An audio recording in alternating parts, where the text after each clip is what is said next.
Buenas tardes. Buenas Buenas tardes. tardes. Buenas tardes. Eh, bien, vamos a continuar con la clase mientras proyecto la presentación.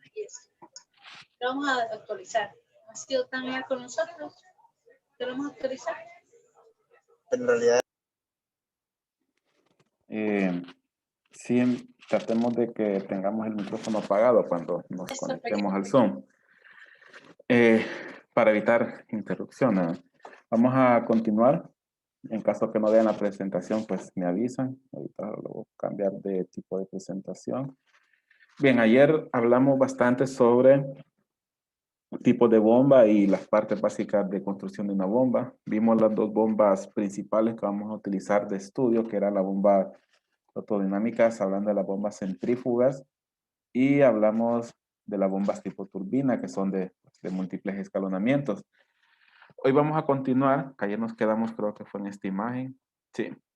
Hoy vamos a continuar con la parte de funcionamiento de las bombas, que es un poco de repaso de lo que hemos visto en mecánica de fluidos y turbomáquinas, hablando de instalación, construcción, algunos conceptos de un esquema de una red hidráulica. Pues ahí. Cómprate otro, bro. Bueno, está bien. Me voy a hacer el rudo y obviamente lo llevaré a mi casa. Podemos apagar los micrófonos, por favor. ¿Sigo manejando carreras o qué, bro? Apostamos el auto, como tú digas. La policía me...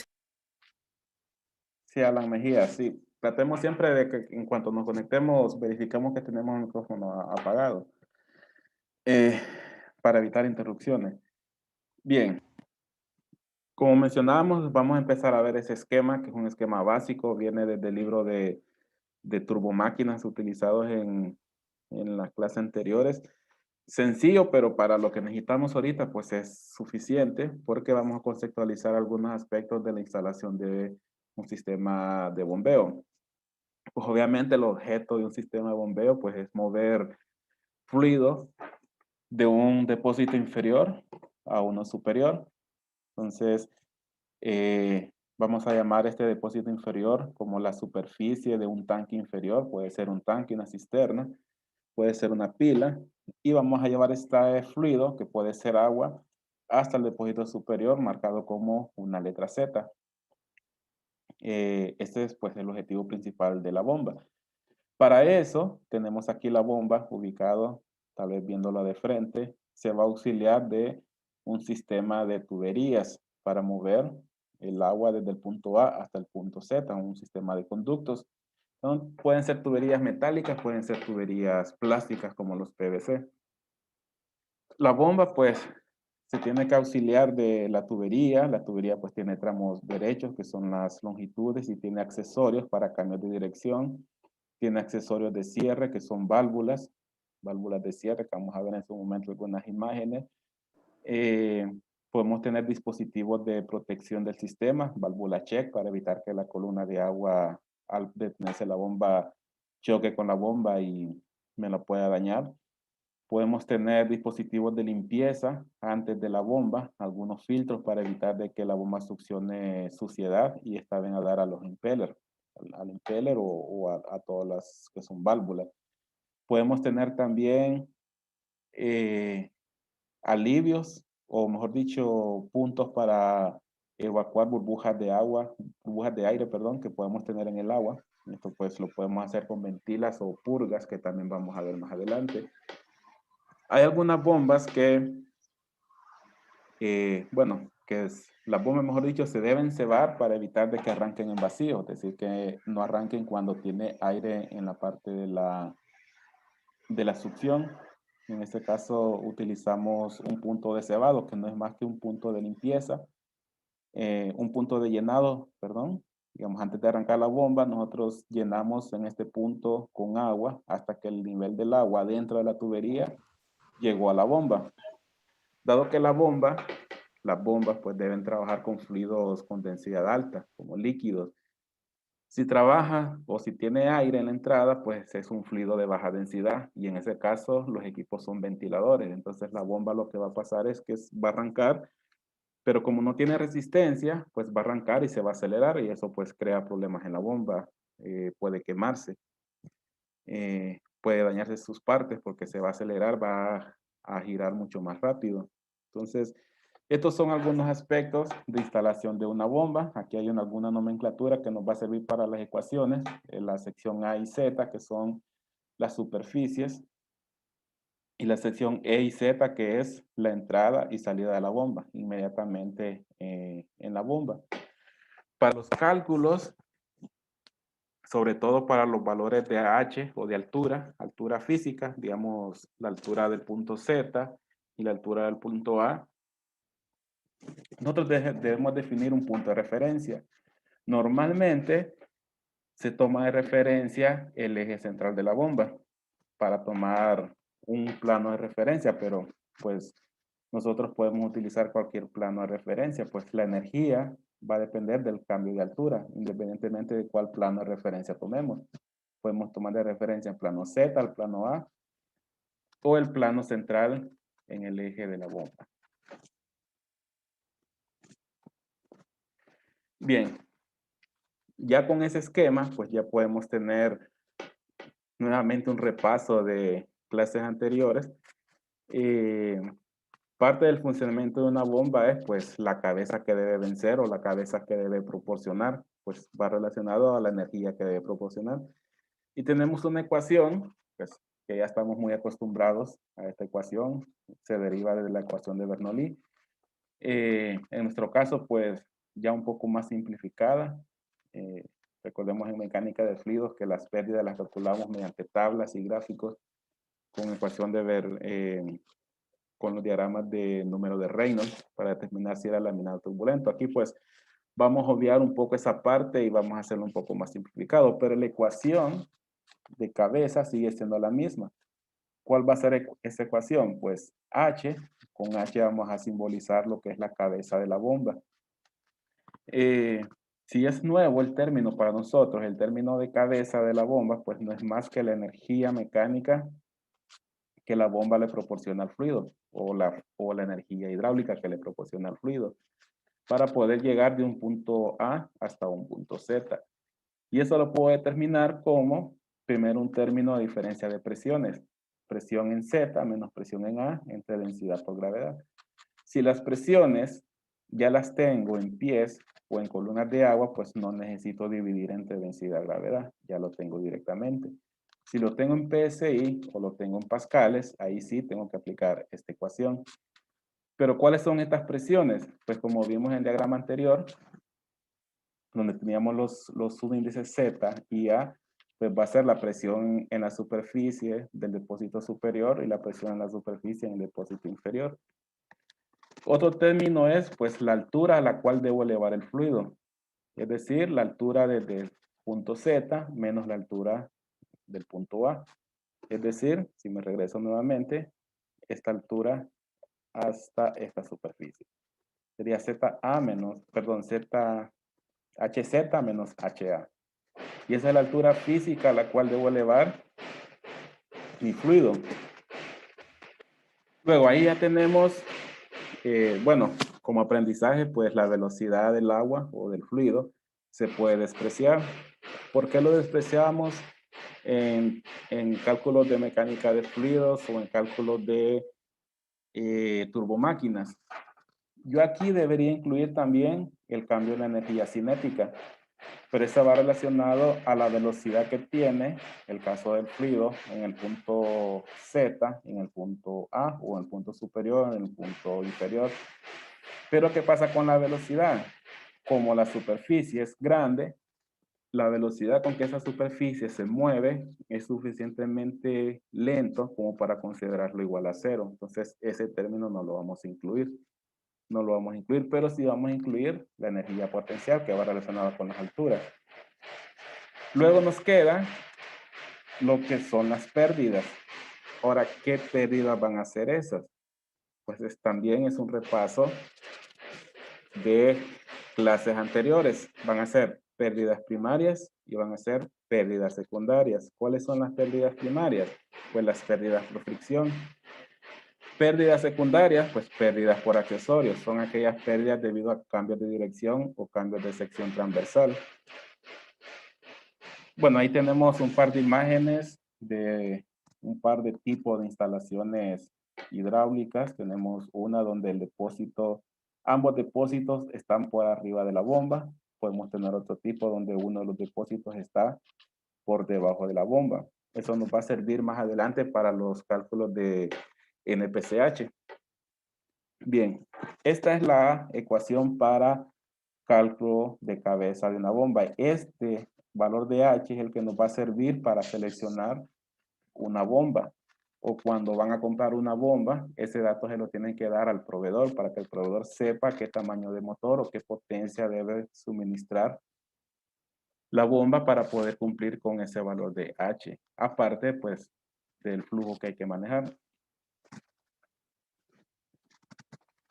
Bien, antes de continuar con cálculos de energía, cálculos de cabeza, vamos a dedicarnos un rato a hablar un poco de lo que es la cavitación. Ya hablamos de lo que es cabeza, pues cabeza es la energía que la bomba debe suministrar al fluido para lograr moverlo de un punto A a un punto B, y esta depende de las presiones final inicial, depende de las alturas a las cuales debo elevar el agua, depende de las pérdidas por fricción y pérdidas por accesorios. Eso es cabeza. Ahora, hay un concepto que es muy importante en lo que son los sistemas de bombeo, lo que es la cavitación, que va relacionado pues a un valor de NPCH que vamos a ver más adelante. Primero vamos a conceptualizar qué es la cavitación. Pues vemos aquí una imagen.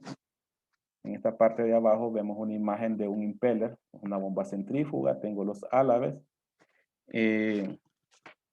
La parte del centro es la succión de la bomba, que podíamos ver en este punto en la imagen frontal de esa bomba. Ese punto es exactamente donde se da la menor presión que yo tengo en el sistema. ¿Por qué? Porque ahí la bomba está succionando, está creando un vacío, está creando una presión negativa. Ese valor de presión negativa es la que yo debo cuidar, que no baje tanto hasta que el agua empiece a cavitar. ¿Pero a qué me refiero con cavitar? Pues con cavitar nos referimos a la formación de cavidades de vapor o aire en el agua o de cualquier líquido fluido. Es la formación de burbujas, podemos decir. Pero esas burbujas, al chocar con un impeller que está girando a 1000 revoluciones, 1750, 3000 revoluciones, esas burbujas, al chocar con el impeller, lo que provocan es un golpe. Y ese golpe, al estar continuamente dándose, lo que provoca es que va deteriorando los álabes, los va creando poros hasta que se debilitan y esos pues hasta que se pueden fallar, pueden romperse. Entonces es de tener mucho cuidado con la cavitación, que es la formación de vapor o aire adentro de la tubería. Como ese aire no tiene hacia dónde salir, lo que crean son burbujas. Ahora bien, ¿cómo es que se forman cavidades de vapor o de aire adentro del fluido? Pues la forma para que esto se provoque es que ese fluido en ese punto empiece a hervir, o sea, empiece a cambiar de estado. Empiece a pasar de líquido a vapor. Ahora bien, ¿cómo es que puede hervir el agua en ese punto? Si yo estoy moviendo agua fría, o sea, agua a 20 grados, 15 grados, ¿cómo es que esa agua que está fría empieza a hervir en ese punto? Bien, para eso vamos a retornar a algo de termodinámica 1 y termodinámica 2. Cuando mencionamos que nosotros teníamos una presión de saturación y a esta le corresponde una temperatura de saturación. ¿Y qué era la temperatura de saturación? Pues la temperatura a la cual, si es agua, la temperatura a la cual el agua empieza a hervir o empieza a cambiar de estado. Entonces, cuando empieza a cambiar de estado, se da una temperatura de saturación, pero lo muy importante es la presión de saturación. Es decir que si yo alcanzo un nivel de presión de saturación en este punto, el agua va a empezar a hervir. Pero estamos acostumbrados O bueno, porque eso es lo que vivimos día a día, que el agua hierva a 100 grados. Pero si el agua va a 20 grados, ¿cómo es que empieza a hervir? Bien, para eso, recordemos que, si recordamos termodinámica, para que el agua o un fluido hierva a menor temperatura, ¿qué es lo que tengo que hacer? Bajar la presión. Si yo bajo la presión de saturación, bajo la temperatura de saturación. Entonces, ¿qué significa? Como aquí yo estoy creando un vacío, estoy creando una presión baja, pero esa presión es tan baja que va a llegar a la presión de saturación. Si llego a la presión de saturación, el agua que está acá adentro va a empezar a hervir espontáneamente. Ya empieza a darse la temperatura de saturación.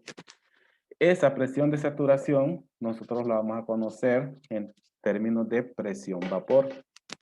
La presión vapor es la presión a la cual el líquido en la succión de la bomba empieza a evaporarse.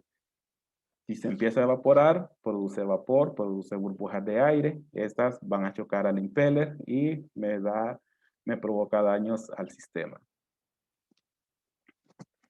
Bien, eso pues, ¿a qué presión se da ese cambio de estado? Va a depender de las instalaciones, va a depender del fluido, va a depender de la temperatura del fluido, como lo vamos a ver más adelante. Antes de eso, vamos a ver aquí algunos ejemplos de lo que puede provocar esa cavitación. Todos estos poros que vemos en esos impellers es provocado por una cavitación continua que no se corrigió. No se corrigió hasta que esos poros fueron tan grandes que debilitaron el cuerpo del impeller. En este caso, pues se rompió el impeller de tanta cavitación que nunca se corrigió. Tenemos la parte de la tubería, también con poros de tanto choque de burbujas. Estas burbujas cuando pegan con el impeller se da como una explosión. Y una forma de escuchar la bomba es como un montón de arena adentro de la bomba. Realmente no es arena, sino que son esas burbujas chocando con el impeller. Estos son algunos ejemplos de la cavitación. Debemos evitarlo para no dañar nuestro sistema.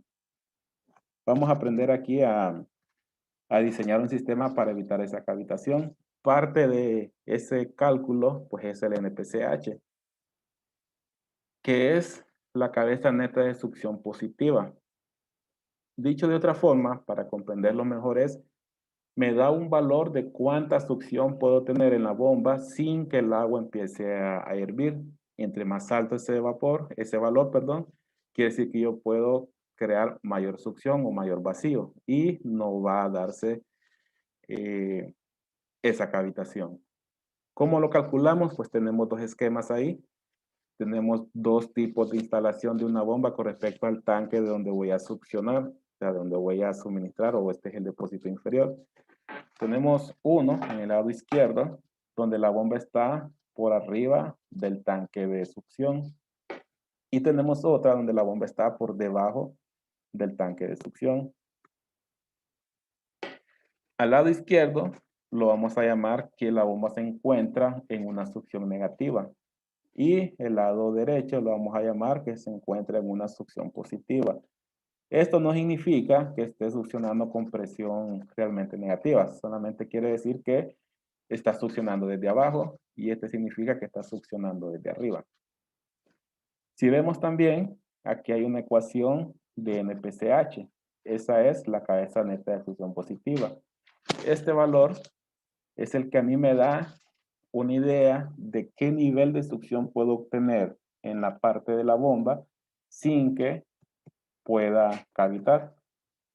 Y esa ecuación, pues, no sé si lo logran ver bien, pero depende de la presión que yo tengo en la superficie del tanque, depende de un valor BP, que esta es una presión vapor, que es lo que acabo de mencionar en la diapositiva anterior.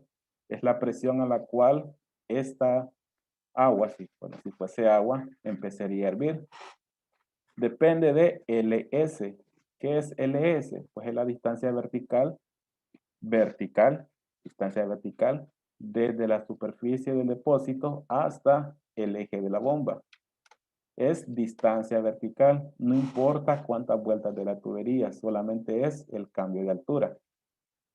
Y HF si no lo logran ver bien, ahí es un H con un subíndice F, son las pérdidas que yo tengo a través de la tubería, que va a ser fricción más pérdidas por accesorios, pero solo medidos desde la superficie inferior hasta el eje de la bomba.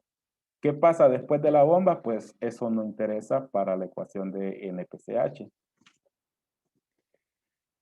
Bien, tenemos los dos tipos de disposición. Tenemos las presiones en la superficie. Tenemos presión vapor. En ambos casos tenemos LS, HF. ¿Cuál es la diferencia entre esta disposición y la del lado derecho?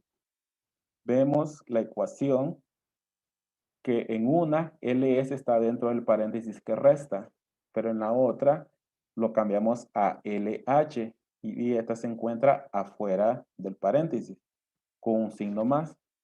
Eso lo que hace alusión es que aquí esta altura juega en contra de la bomba. Entre más bajo esté esta superficie, más tiene que succionar la bomba. Mientras que en la otra, LH juega a favor de la bomba. Es decir, entre más alto es este valor, pues más NPCH tengo disponible. Entonces, para la bomba, pues es mejor porque tengo más disponibilidad de succión y no cavitar. Caso crítico del lado izquierdo es que LS sea tan grande que este valor me dé 0. ¿Qué pasa cuando este valor me da 0? Pues esa bomba va a cavitar. De que la encienda va a cavitar. ¿Cómo solucionamos eso?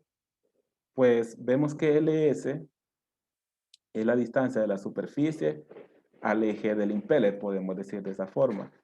Pero si yo encuentro la forma de que este impeller, en lugar de estar acá arriba, yo lo muevo y lo puedo bajar, ¿qué va a pasar?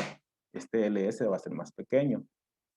Incluso si lo bajo por debajo de la superficie, yo vuelvo a caer en esta situación. Ahora LH va a ser positivo y va a jugar a favor.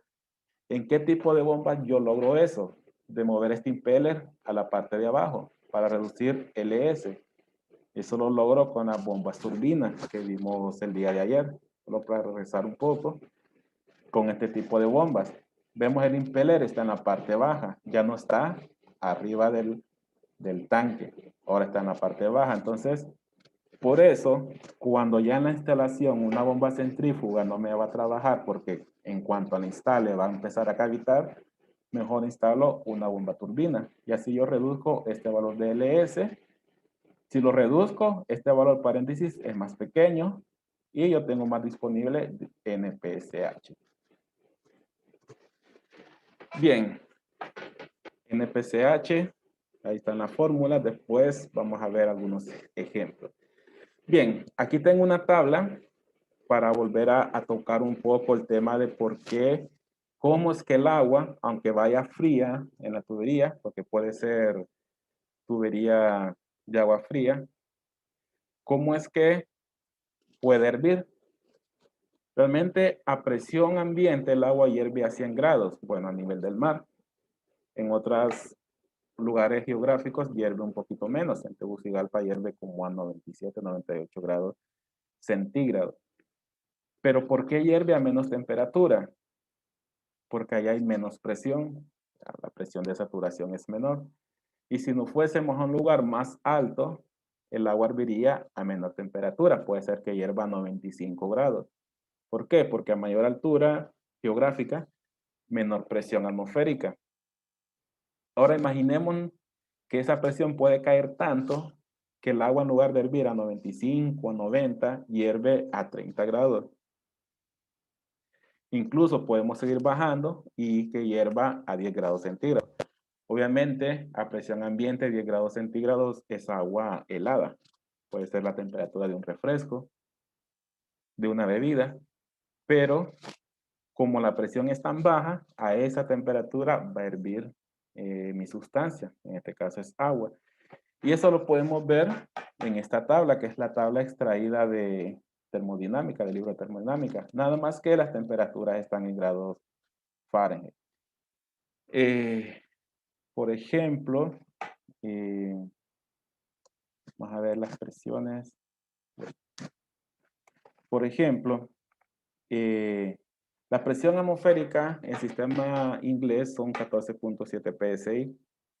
A esa temperatura, pues, a esa presión, perdón, el agua hierve a la temperatura que estamos acostumbrados que hierva. Pero si esa presión la bajamos lo suficiente, digamos, de en lugar de 14.7 psi, logramos bajarlo a 0.95, ¿a qué temperatura va a hervir el agua? Va a hervir a 100 grados Fahrenheit, que son como 40 grados centígrados. Pero si seguimos bajando la presión hasta 0.17, el agua va a hervir a 50 grados Fahrenheit, que son como unos 10 grados centígrados o un poquito menos. Incluso si bajamos tanta la presión como hasta 0.12, el agua va a hervir a 40 grados Fahrenheit, que son como unos 3 grados, 3, 4 grados centígrados. Entonces, esa agua casi va a congelarse, pero que estaría hirviendo.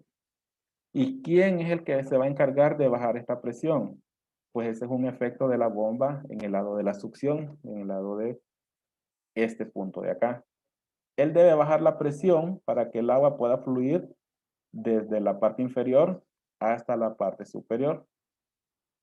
Pero si yo succiono tanto que llegue a estas presiones, digamos, si el agua está a 50 grados Fahrenheit y la bomba produce 0.178 psi en ese punto, el agua va a empezar a hervir. Entonces yo debería de evitar que la bomba llegue a succionar a estas presiones. Y esa es una forma de volar con el NPCH. Siempre que el NPCH sea un valor positivo e incluso sea mayor a lo que la bomba necesita, yo voy a tener la seguridad que mi bomba no va a cavitar. Y para eso pues nos auxiliamos de las ecuaciones anteriores. Bien, cavitación es uno de los problemas que yo debo evitar en mi sistema de bombeo, mis sistemas hidráulicos. Otro problema que yo puedo tener y que debo evitar también es el golpe de ariete. ¿Cuál es la diferencia? Bueno, la cavitación son formación de burbujas en el interior de una tubería, en este caso en la succión de la bomba. Golpe de ariete son las sobrepresiones o golpes que yo puedo tener por sobrepresiones en el sistema, en una red hidráulica, que puede provocar daños a la instalación, puede provocar que se rompan válvulas, se rompan uniones, puede provocar deformación de la tubería y puede provocar hasta daños en la misma bomba. ¿Por qué se puede provocar un golpe de ariete? Pues como es una sobrepresión, lo puede provocar el paro repentino de una bomba. Lo puede provocar que se quede sin energía la bomba de forma imprevista y se detenga de forma rápida. O lo puede provocar un cierre brusco de una válvula. Pero ¿por qué estos paros repentinos provocan un golpe de ariete? Bien, aquí hay unas imágenes donde hay un fluido moviéndose de izquierda a derecha. Tenemos una válvula en este punto y tenemos pues el siguiente tramo de energía, de tubería, perdón. Nosotros abrimos la válvula y el fluido puede pasar. ¿Qué pasa si yo esa válvula la cierro rápido, de forma rápida? Lo que va a pasar es que el agua inmediatamente en la válvula se va a detener, pero el agua que viene más atrás, por la inercia, intenta seguir su recorrido. El problema es que al querer seguir su recorrido, lo que va a provocar es que va a crear una sobrepresión en la parte inmediata a la válvula. Entonces ahí es donde se da ese golpe en la válvula.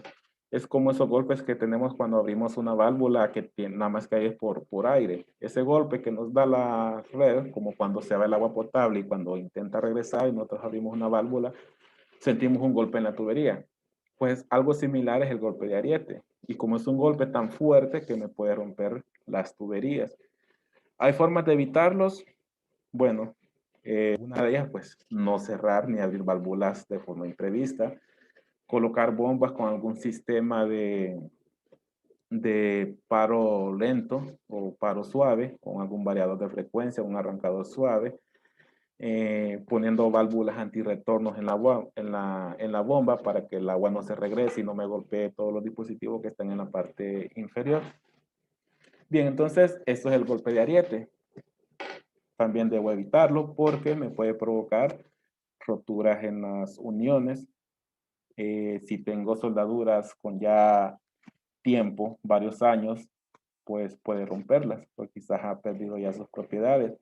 Puede romper filtros strainer, puede romper válvulas, puede hasta romper pernos, romper bridas y pues que la tubería bote todo el fluido. Entonces esos son algunos efectos del golpe de ariete. Bien, si tenemos un poco de tiempo todavía. Bueno, ya hablamos de las partes importantes a la hora de instalar una bomba, el depósito inferior, identificar cuál es el depósito superior, cuáles son los planos de referencia, la tubería, los recorridos de las tuberías, también la parte de problemas con la cavitación, que es la cavitación, cómo se da, por qué se da, golpe de ariete, por qué se da el golpe de ariete. Una vez que ya vimos esa parte, ¿qué es lo que nos hace falta ahora? Pues calcular las pérdidas, aquel valor que vimos en la ecuación para cabeza, la que era HR. ¿Qué hace HR? Pues son las pérdidas a través de todo el sistema hidráulico, o sea, toda la tubería, desde el punto A hasta el punto Z. Y que pueden estar formadas por pérdidas primarias, pérdidas secundarias. Pues son conceptos iguales a los conceptos de mecánica de fluidos. Diferencia es que aquí las ecuaciones que vamos a usar son un poco más resumidas, más prácticas, mediante tablas. Aparte de estas dos pérdidas, también tenemos aquel tipo de pérdidas que quizás no podemos identificar como primaria o secundaria. Digamos, pérdidas por un intercambiador de calor. Internamente, un intercambiador de calor puede ser una combinación de pérdidas primarias y secundarias. Pero muchas veces los fabricantes ya han hecho sus pruebas y ya saben qué pérdida tiene. Entonces, solo tomamos esa pérdida y se la sumamos al HR de nuestra ecuación. Bien, retornando a pérdidas primarias, nosotros vamos a tener esta ecuación que tenemos aquí. Pérdida primaria, ¿de qué va a depender? Va a depender de un coeficiente de fricción, va a depender de una longitud y una división entre 100. Pérdidas secundarias por accesorios o válvulas, HS, bueno, representado como HS, va a depender de un coeficiente de resistencia y de la energía cinética, velocidad al cuadrado entre 2 veces G. Estas son las dos ecuaciones bases para calcular las pérdidas y con esto después completar mi ecuación y poder calcular lo que es la cabeza que debe vencer esa bomba. Bien, pérdidas primarias. Bueno, tenemos ahí nuevamente la ecuación que vamos a utilizar. HP igual a HF por longitud entre 100. Longitud pues va a depender de nuestra distribución. Va a depender la distancia que yo tengo de tubería. Va a depender de según cómo yo diseñé la ruta. HF, ¿de qué va a depender? Pues ya para HF debemos acudir a las tablas. Estas tablas yo se las envié, o mejor dicho, se las subí a la plataforma. Son las tablas que vamos a utilizar para cálculo de cabeza cuando veamos los ejemplos. Y ahí yo tengo una extracción de una parte de estas tablas. ¿Qué datos me da esa tabla? Pues está seccionado por diámetros de tubería. Por ejemplo, aquí yo extraje una tabla para tubería de 2 pulgadas y extraje una tabla para tubería de 2,5. Y cada una de ellas está dividido en varios rangos de flujo o de caudal, dado en galones por minuto. Por ejemplo, tengo 30 galones por minuto, 35 galones por minuto, 40 galones por minuto. ¿Qué más tengo yo en esta tabla? Pues tengo 3 valores. Tengo la velocidad. Esta más adelante nos va a servir para diseñar los diámetros que yo necesito de mi red hidráulica. Por ahorita, pues, asumamos que ya conocemos el diámetro. También obtenemos el valor velocidad al cuadrado entre 2 veces G y obtenemos el valor HF. Y este valor HF es el que yo utilizo en la ecuación. ¿Qué voy a necesitar para calcular este HF? Pues como lo mencionamos, necesitamos el diámetro y el flujo que está pasando a través de esa tubería. Por ejemplo, si yo tengo un diámetro de 2 y están pasando 40 galones por minuto, HF va a ser 3.10. Solo que este 3.10 es 3.10 cabezas de columna de agua por cada 100 pies de longitud. Entonces, por esa unidad por cada 100 pies de longitud es que yo debo dividir entre 100 para encontrar el equivalente a la longitud que yo tengo realmente.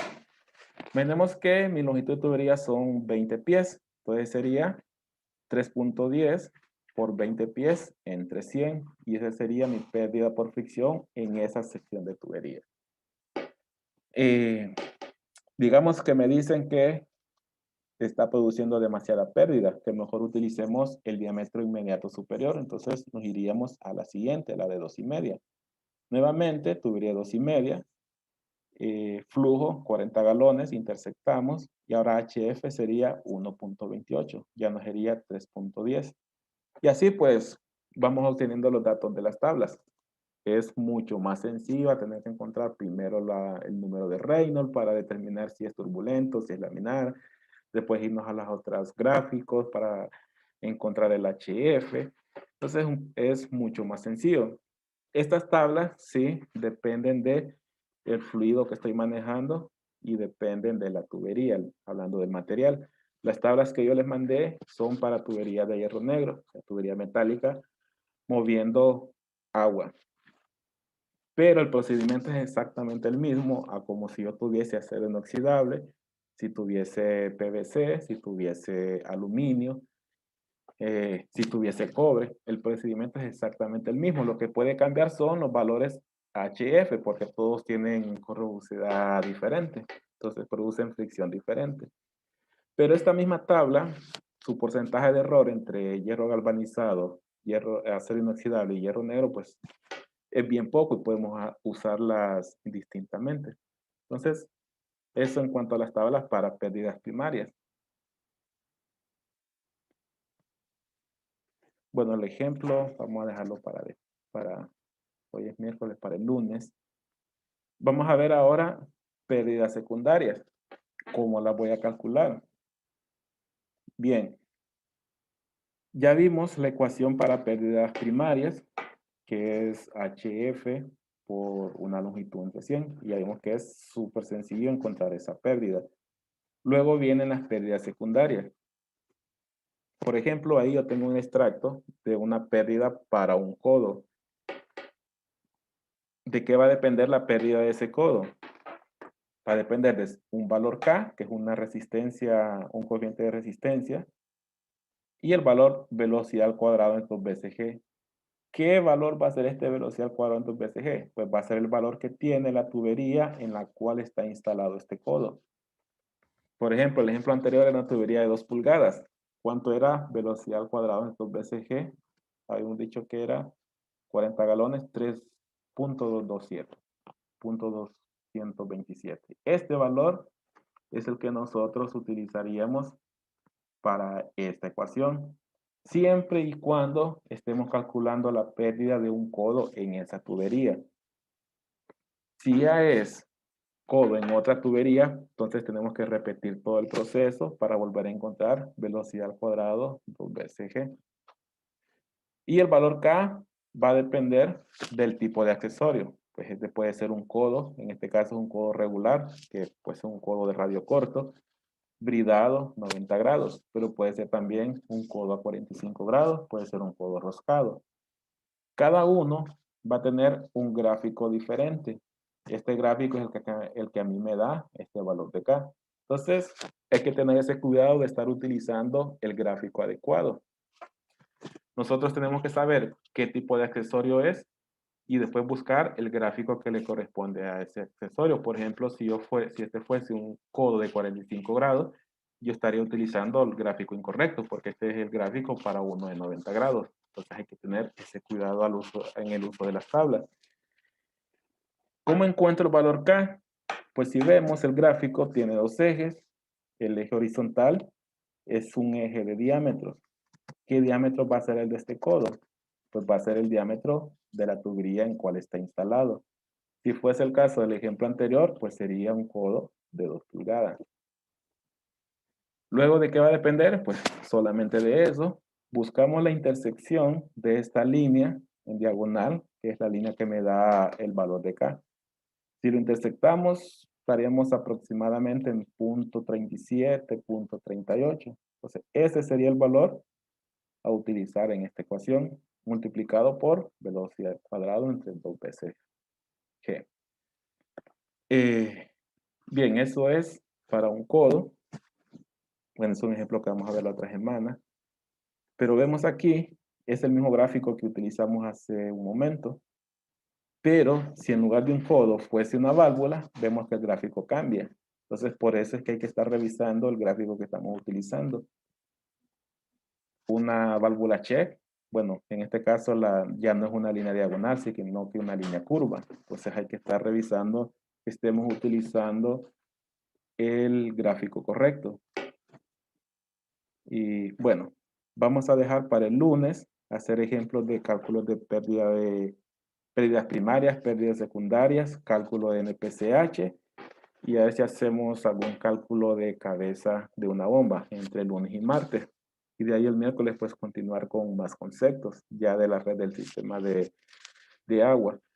Y al final vamos a hacer un proyecto, sino un ejercicio completo un ejercicio desde cero, donde ni siquiera conocemos los diámetros, sino que nosotros vamos a ser los encargados de decidir qué diámetro utilizar.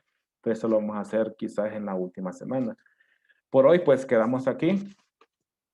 Hoy es miércoles y nos vemos el lunes. Bueno, si no hay consultas, o si hay consultas, pues si no, nos vemos el lunes. El lunes terminamos de revisar si todos están en grupo. Si no, pues en esos días terminamos de armar los grupos. Para los que han quedado sin grupo, pues ahí los terminamos de cuadrar. Entonces, no sé si hay consultas, si no, nos vemos el lunes. No he subido todavía el video de ayer. Voy a dedicarme tal vez hoy y mañana a subirlo, porque después doy otras clases, entonces no me queda mucho tiempo ya en la noche. Entonces, sí, mañana o pasado estaría subiendo los videos. Consultas, si no, pues nos vemos el lunes. Gracias, ingeniero. Bueno, Gracias, ingeniero. bueno, buenas tardes. Gracias, ingeniero. Bueno, Muchas gracias, ingeniero. bueno, nos Buenas vemos. tardes. Buenas tardes.